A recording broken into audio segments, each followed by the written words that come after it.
এটা একবারও বলবো না যে মেডিকেলে চান্স পাইলে বুয়েট ঢাকা ইউনিভার্সিটি চান্স পাইলে লাইফ সেটেল। এটা যে মানে পৃথিবীর সবচেয়ে মিথ্যা কথা, সেটা এখন আমাকে দেখলেই তোমরা বুঝো। সেটেল, আমি টপ রেজাল্ট করছি, প্লেস করছি, আমি স্কলারশিপ পাইছি বোথ হোম ইন অ্যাব্রোড, আমার লাইফ সেটেল না। তো আমাকে দেখলেই তো বোঝা যায় এটাতে একটা অসত্য মিথ্যা কথা। যে মেডিকেলে চান্স পাইলেই যে তোমার লাইফ হচ্ছে সেটেল, ব্যাপারটা এমন না। ইঞ্জিনিয়ারিং এ চান্স পাইলেই যে সেটেল, ব্যাপারটা এমন না। ঢাকা ইউনিভার্সিটিতে চান্স পাইলেই যে সেটেল, ব্যাপারটা এমন না।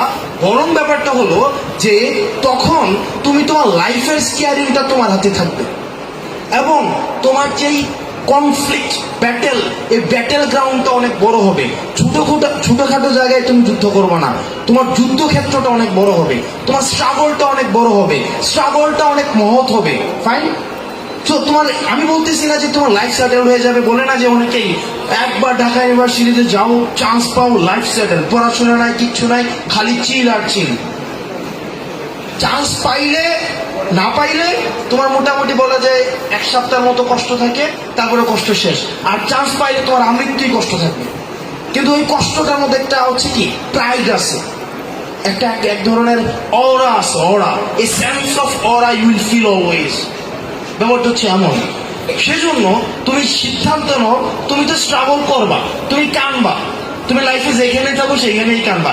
এখন টাওয়ারের একটা হচ্ছে একটা রুম ভাড়া করে নিয়ে তারপরে হচ্ছে ওখানে হচ্ছে তুমি বিলাসী ভাবে কানবা, কোনটা?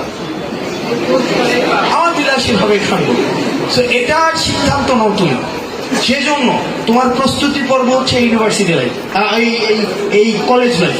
তুমি কলেজ লাইফে যদি ভালো করে পড়ো, বিলিভ মি, তুমি দেখবা পরবর্তী জীবনটা অনেক বেশি সহজ হয়ে যায়, অনেক সহজ হয়ে যায় তুমি যদি একাডেমিতে থাকো। এবং এই সময়টা আমি জানি অনেক কষ্টের, কিন্তু এই সময়টা মাটি কামড়ায় পড়ে থাকতে হবে। মানে আমার একটা বন্ধু আছে সানি, রাকিবুল ইসলাম সানি, ওই এনএসটিও থেকে অশিলিওগ্রাফিতে পড়ছে। মানে বললে বলবা যে ভাই এখন তো পড়ে চলে আসছে, মনে হয় এইখান তো অনেক কিছু বলবেন।